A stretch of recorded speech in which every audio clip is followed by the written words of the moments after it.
بسم اللہ الرحمن الرحیم۔ سوال یہ ہے مراتب الجرح کون کون سے ہیں؟ تو جواب یہ ہے شدت اور نرمی کے اعتبار سے جرح کے کئی مراتب ہیں۔ سب سے شدید جرح اسم تفضیل کے صیغے سے ہوتی ہے، مثلا اکذب الناس، الیہ المنتہی فی الموضوع ورکن الکذب۔ پھر مبالغے کے صیغے سے جیسے دجال، وضاع، کذاب۔ سب سے کم درجہ کی جرح وہ ہے جو ایسے الفاظ سے ہو، کہاں چلا گیا،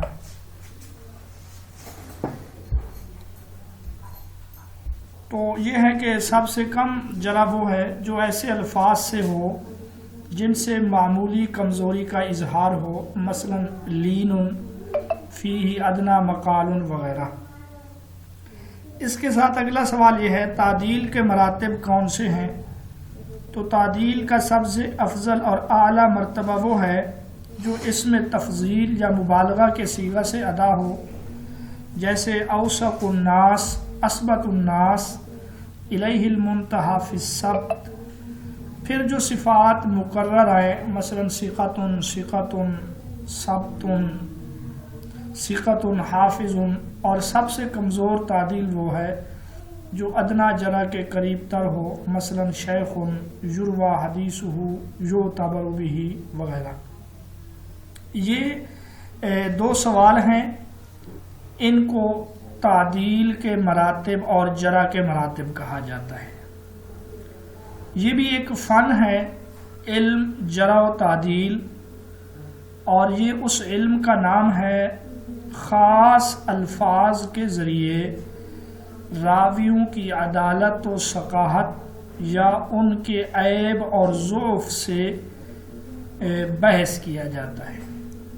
علم جرح تعدیل خاص الفاظ کے ذریعے راویوں کی عدالت و ثقاہت یا ان کے عیوب و ضعف سے بحث کیا جاتا ہے، اس کو جو ہے علم جرح و تعدیل کہا جاتا ہے۔ جی تو اب ہم جی ٹھیک ہے، جرح تعدیل اس علم کا نام ہے اس میں خاص الفاظ کے ذریعے راویوں کی عدالت و ثقاہت یا ان کے عیب و ضعف سے بحث کیا جاتا ہے۔ اب اس کے ہیں مراتب۔ یہ مراتب آپ نے دیکھا ہے کیونکہ جرح ہو یا عدالت ہو، یہ کبھی جرح ہلکی ہوتی ہے، کبھی بھاری۔ اسی طرح کسی کی تعریف کبھی معمولی الفاظ میں، کبھی بہت زیادہ اچھے الفاظ میں تعریف کی جاتی ہے، تو ہر اس کا الگ الگ حکم ہے۔ اس کو جرح و تعدیل کے مراتب کہا جاتا ہے۔ اب سب سے پہلا جو مرتبہ ہے یا جس کو کہتے ہیں بدترین جرح، سب سے پہلے ہم جرح کے مراتب پڑھتے ہیں۔ بدترین جرح یہ ہے کہ فن حدیث کا ماہر کسی راوی کے متعلق اسم تفضیل کا صیغہ استعمال کرے۔ اسم تفضیل کا مطلب اسم تفضیل میں کسی کے ساتھ مقابلہ یا موازنہ ہوتا ہے۔ مثلا کہا جائے اکذب الناس، لوگوں میں سے سب سے بڑا جھوٹا، سب سے بڑا جھوٹا لوگوں میں سے۔ یا یہ ہے کہ الیہ المنتہی فی الکذب، جیسے کہ آپ نے الفاظ دیکھے ہیں، الیہ المنتہی فی الکذب کا مطلب یہ ہے کہ جھوٹ کا منتہا ہے، جھوٹ تو اس بندے پر ختم ہے۔ یا رکن الکذب، رکن الکذب کا مطلب ہے کہ یہ تو جھوٹ کا ایک ستون ہے۔ یا منبع الکذب، یہ جھوٹ کا جو ہے نا سر چشمہ ہے، جھوٹ تو اسی سے بنتا ہے۔ یہ وہ الفاظ ہیں جو بدترین جرح پر دلالت کرتے ہیں۔ اور اس کے بعد جو جرح کا دوسرا مرتبہ ہے اس میں یہ ہے درجہ اول سے ذرا کم۔ مثلا کسی کے بارے میں کہا جائے، آپ نے جیسے یہاں پہ پڑھا مبالغے کا صیغہ ہو، مثلا کہا جائے دجال، دجال ہے، کذاب، کذاب ایک ہے کاذب جھوٹ بولنے والا، ایک ہے کذاب بہت زیادہ جھوٹ بولنے والا، وضاع حدیثوں کو گھڑنے والا، یہ اس کا دوسرا مرتبہ ہے۔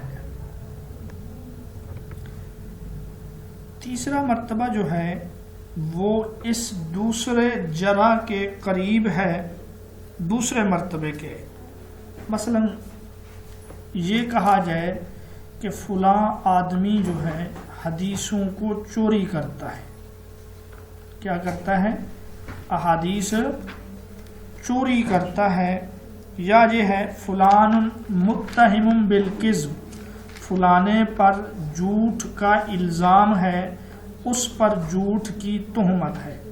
اب دیکھیں اس میں ذرا جرح بنسبت پہلے کے کم ہے، تو یہ جرح کے مراتب ہیں۔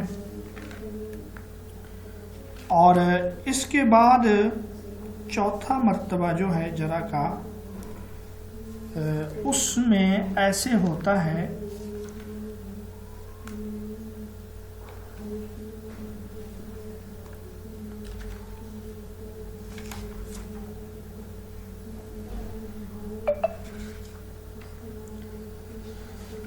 جرح کا جو چوتھا مرتبہ ہے جو سر اس میں راوی روایت لکھنے کے قابل نہیں ہوتا شاید۔ جی مثلا اس حوالے سے الفاظ جو ہے نا، فلان رد حدیثہ، فلانے کی حدیث جو ہے مردود ہیں، مردود الحدیث، ضعیف جداً، یہ ایسے الفاظ ہیں۔ اسی طرح جو ہے نا تعدیل کے بھی مراتب ہیں، یعنی کسی کی آپ نے تعریف کرنی ہے تو اس کے بھی مراتب ہیں، کبھی ہلکی قسم کی تعریف، کبھی بھاری قسم کی تعریف۔